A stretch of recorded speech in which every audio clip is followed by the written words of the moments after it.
اعوذ باللہ من الشیطان الرجیم بسم اللہ الرحمن الرحیم الحمد للہ رب العالمین بارئ الخلائق اجمعین والصلاة والسلام علی اشرف الانبیاء والمرسلین خاتم النبیین رحمت للعالمین ابی القاسم محمد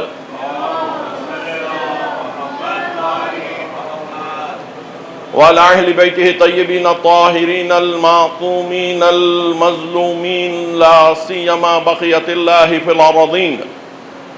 أما بعد فقد قال الله سبحانه وتبارك وتعالى في محكم كتابه وهو أصدق القائلين وقوله الحق. بسم الله الرحمن الرحيم. ومن يطع الله والرسول فأولئك مع الذين أنعم الله عليهم من النبيين والصديقين والشهداء والصالحين وحسن أولئك رفيقا. وقال في آية أخرى قل إن صلاتي ونسكي ومحياي ومماتي لله رب العالمين صلوات.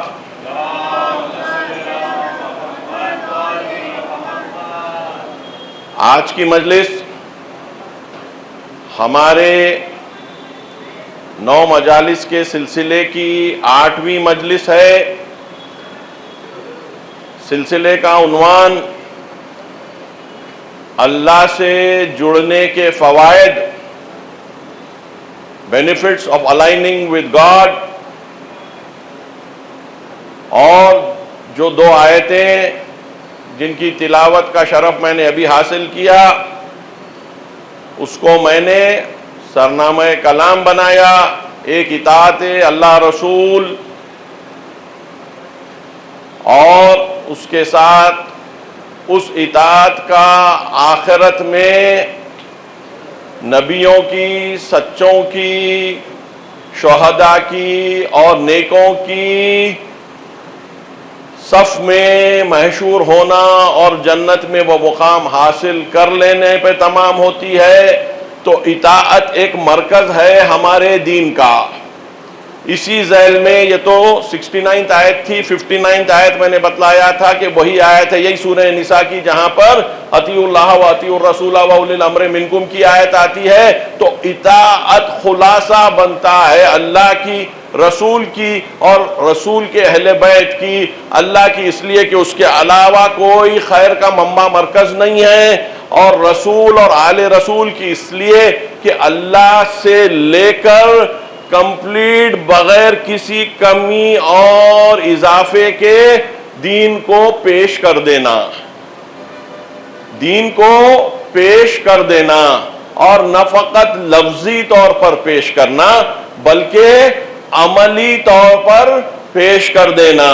اس طریقے سے کہ خود قرآن تصدیق کرتا ہے لَقَدْ كَانَ لَكُمْ فِي رَسُولِ اللَّهِ أُسْوَةٌ حَسَنَةٌ، کہ بہترین ماڈل بن جائیں، ایگزمپلار بن جائیں، مثال بن جائیں ہمارے عمل کے لیے، کسوٹی بن جائیں. اور آل رسول اس کے بعد، کیونکہ رسول کے بعد ویسی کیفیت کسی اور میں نہیں تھی. ہمارے یہاں روایتیں موجود ہیں، اہل سنت کے ہاں روایتیں موجود ہیں، صحیح روایتیں موجود ہیں، جہاں پر یہ تک کہا گیا کہ رسول کے جو 10 حصے تھے علم کے، اس میں سے 9 کا علم تو فقط علی کو ہے، 9 کا علم فقط علی کو ہے، اور 10واں حصہ جو ہے اس میں علی سب کے ساتھ شریک ہیں.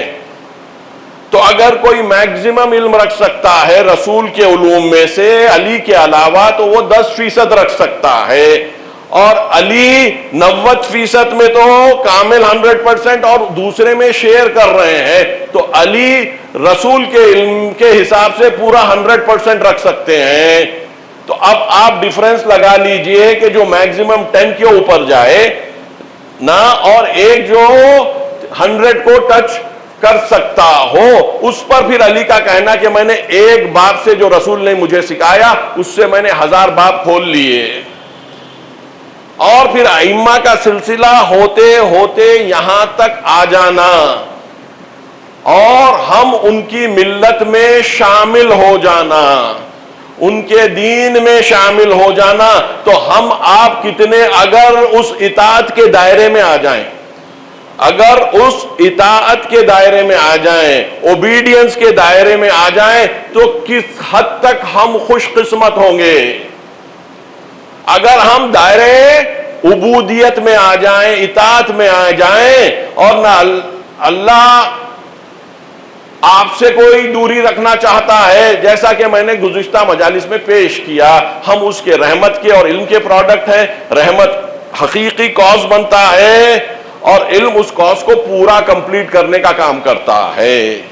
کاز کمپلیٹ علم سے ہوتا ہے، لیکن ابتدا جو ہے ہمارے بنانے کی خواہش جو اللہ کو ہوتی ہے اس کی رحمت ہے، وہ رحمت دینا چاہتا ہے، اور اپنے علم کو استعمال کرتے ہوئے کائنات کی خلقت ہوتی ہے۔ اس سے پہلے ہماری روح کی خلقت ہوتی ہے کہ جس کے اندر وہ تمام صلاحیتیں ہیں جو عبادت کے لیے ضروری ہوتے ہیں، اور وہی روح کو جب ہم میں پھونکتا ہے تب کہتا ہے ما خلقت الجن والانس الا لیعبدون، میں نے خلق ہی نہیں کیا۔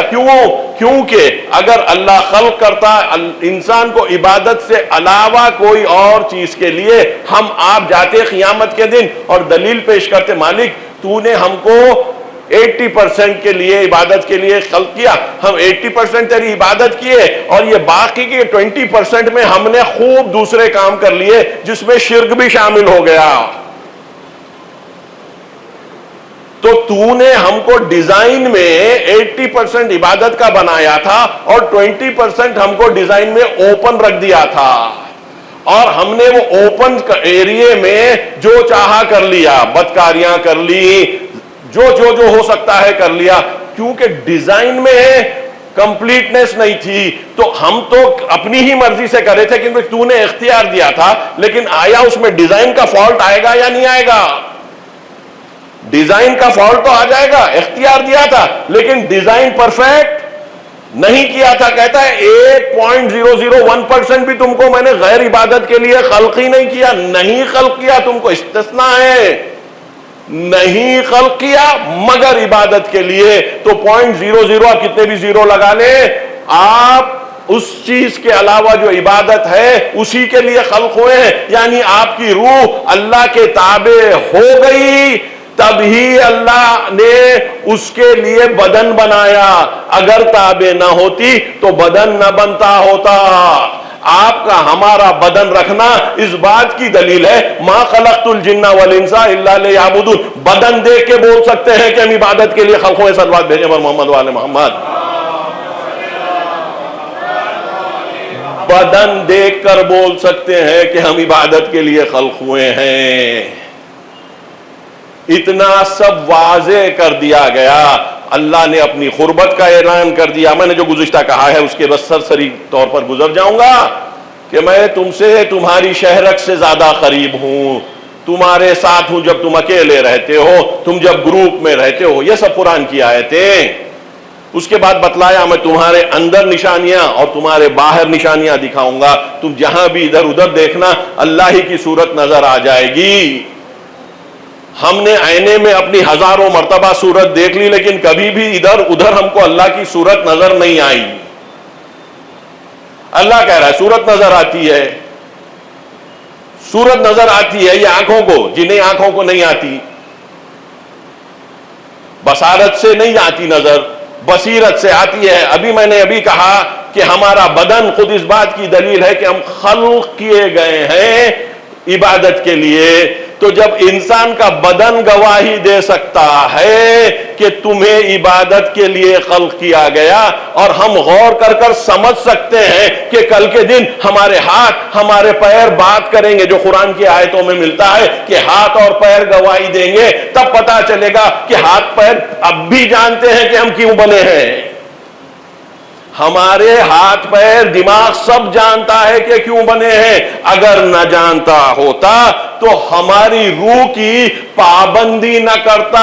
ملائک کو سجدہ جو کرایا گیا تھا وہ اسی بنیاد پر تھا۔ ملائک یعنی اللہ کی وہ طاقت کہ جو اللہ کے مقابل میں نہیں ٹھہر سکتی۔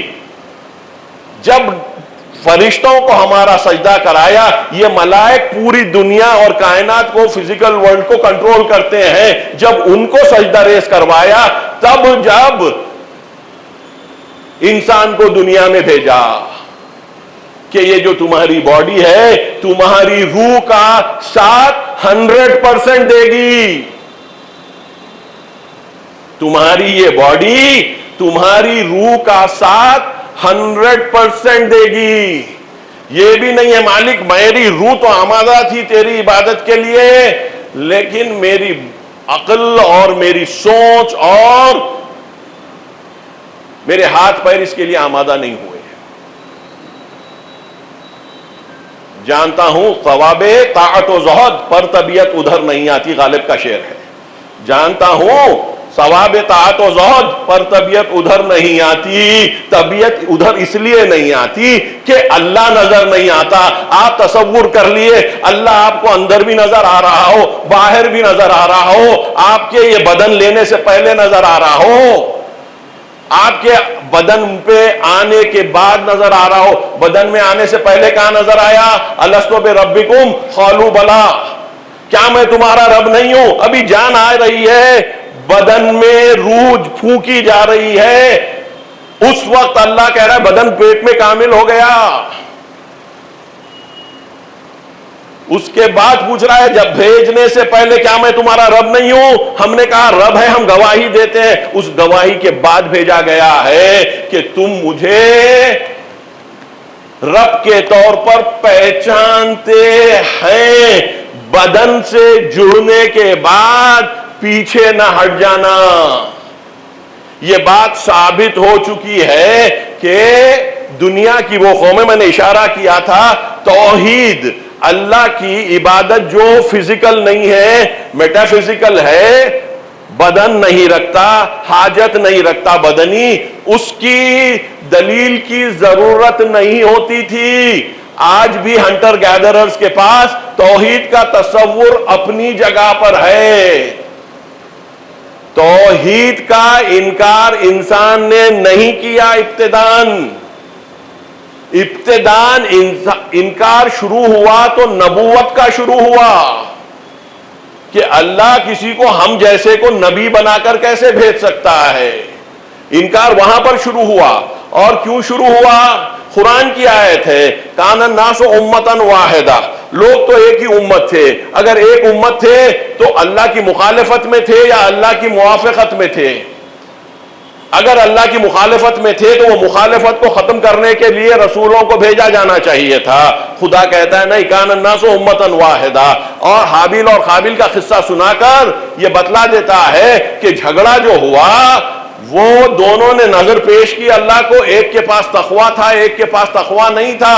جو قابیل حابیل کو قتل کرتا ہے وہ بھی اللہ کے لیے تھا، شرک نہیں کر رہا تھا، اللہ کا اقرار کر رہا تھا. حسد میں کہ بھائی کی جو نظر تھی وہ قبول ہو گئی اور میری قبول نہیں ہوئی، اس بنیاد پر قتل کیا.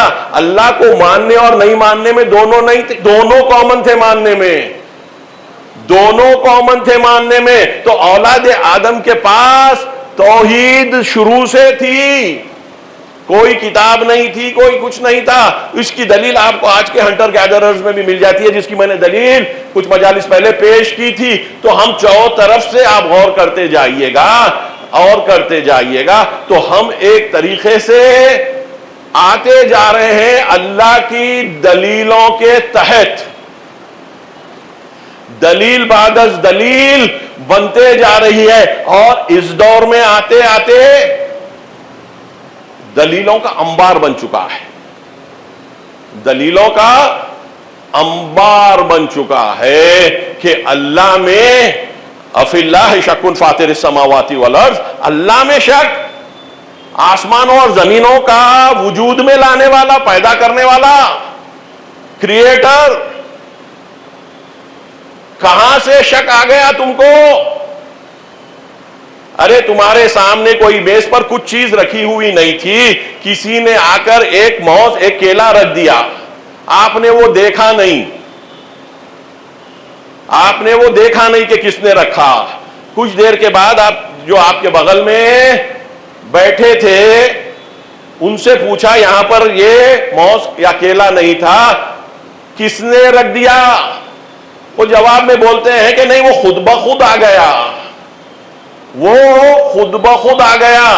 ایک میز پر اگر کوئی بولے کہ ایک موز ایک کیلا خود بخود آ گیا تو آپ اس کی بات کو نہیں مانیں گے۔ خود بخود کیسے آ گیا؟ پوری کائنات خود بخود ایکس نہیلو وجود میں آ گئی، اس کو قبول۔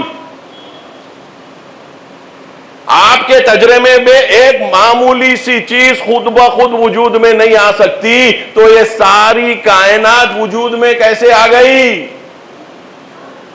اس کا جواب یہ کہہ کر دیا گیا تھا کہ نہیں، کائنات تو ہمیشہ سے تھی۔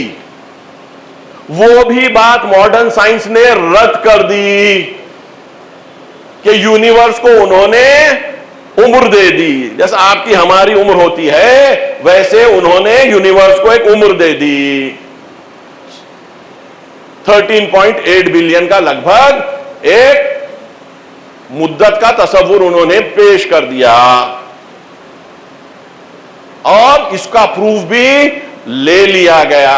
کاسمک بیک گراؤنڈ ریڈیشن جس کو کہتے ہیں، یعنی وہ زمانے میں کہ جو شعاعات نکلے تھے جو آج بھی دیکھے جا سکتے ہیں، جس کو کیلکولیٹ کیا جا سکتا ہے، اس کی بیسس پر جو کام 1960s میں ہوا، جس کی بیسس پر نوبل پرائز بھی دیا گیا۔ عام طور پر تحقیق کے ایک پورے مرحلے کو طے کر دینے کے بعد ہی نوبل پرائز دیا جاتا ہے۔ نوبل پرائز ایک نئی تحقیق کو کہ جس کی پوری تحقیق کمپلیٹ نہ ہو اور جس میں ڈاؤٹس ابھی بھی باقی ہوں، اس پر نوبل پرائز کسی کو نہیں دیا جاتا۔ ان کی ایک پالیسی ہے، کیونکہ اگر پھر بعد میں غلط ثابت ہو گئی تو ان کی سبکی ہوگی، توہین ہوگی، تو کمیٹی یہ دیکھتی ہے، تو اس پہ نوبل پرائز دے دیے گئے۔ تو وہ کہ ٹائم جو ہے ہمیشہ کے ساتھ رہے گا، وہ بھی ختم ہو گیا۔ پتا چلا ٹائم بھی ایک وقت پہ شروع ہوتا ہے، سپیس بھی ایک وقت پہ، زمان اور مکان خود بخود وجود نہیں رکھتے، مادے کی صفت ہے، میٹر کی پراپرٹی ہے۔ اگر مادہ نہیں ہے تو نہ وقت رہے گا نہ سپیس۔ یہ ہمارے ذہن میں بات سمجھ میں نہیں آتی، سائنس اس کے اوپر پوری طریقے سے اطمینان کر چکی ہے کہ مادے کی صفت ہے، مادہ ہونے سے ٹائم تھا، مادہ ہونے سے سپیس ہے، میٹر نہیں رہے گا تو یہ دونوں بھی نہیں رہیں گے۔ تو روح ہماری کہ جو میٹر نہیں ہے ان سے سبقت رکھتی ہے، اور اس کے وقت کے ہونے کے بارے میں بولنا بیکار ہے، کیونکہ روح وقت کے باہر ہے، خدا وقت کے باہر ہے۔ یہ آج ہم سمجھ چکے ہیں۔ سائنس کی محدودیت سے دین کی تعلیمات کو جوڑیے، سائنس اپنے دائرے میں جو بات کہتی ہے وہ اپنے دائرے میں بتلاتی ہے، تو آپ کے ہم میں جو کانشیسنس ہے جو مادی نہیں ہے بول کر ثابت ہو گیا ہے۔ بڑے بڑے لوگ اب بولتے ہیں کہ برین میں کانشیسنس نہیں ہے، یہ چیز اور بھی کچھ ہے۔ تو یہ آج کے دور میں خدا کے سامنے سجدہ ریز نہیں ہونا، بار بار پلٹنا خدا کی طرف نہ کرنا، اس سے بڑی بیوقوفی نہیں ہو سکتی۔ قرآن کی آیت ہے، من یرغب عن ملت ابراہیم الا من صفح نفسہ، کون ہے کہ جو دین ابراہیم سے منہ موڑ لے، کون ہے جو دین ابراہیم سے منہ موڑ لے مگر وہ کہ جس نے اپنے آپ کو بیوقوف نہ بنایا ہو۔ قرآن کی آیت، کون ہے جو دین ابراہیم سے منہ موڑ لے مگر وہ کہ جو اپنے آپ کو بیوقوف نہ بنایا ہو۔ اس وقت محدود دلیلوں کے ساتھ قرآن یہ کہہ رہا ہے دین ابراہیمی سے پلٹ جانا تم کو خود اپنے آپ کو بیوقوف بنانے کے نتیجے میں ہوگا۔ شیطان کی بھی ضرورت نہیں پڑی، ابھی شیطان تو آگے آئے گا۔ تم نے اپنے آپ کو بیوقوف بنا لیا اگر دین ابراہیم، اور دین ابراہیم کی سب سے بڑی پہچان اللہ پر ایمان، قیامت پر ایمان۔ یہ دین ابراہیم کی سب سے واضح دلیلیں ہیں، اور قرآن کی آیتیں اس پر بہت سی۔ صلوات بھیجے بھر محمد وآل محمد۔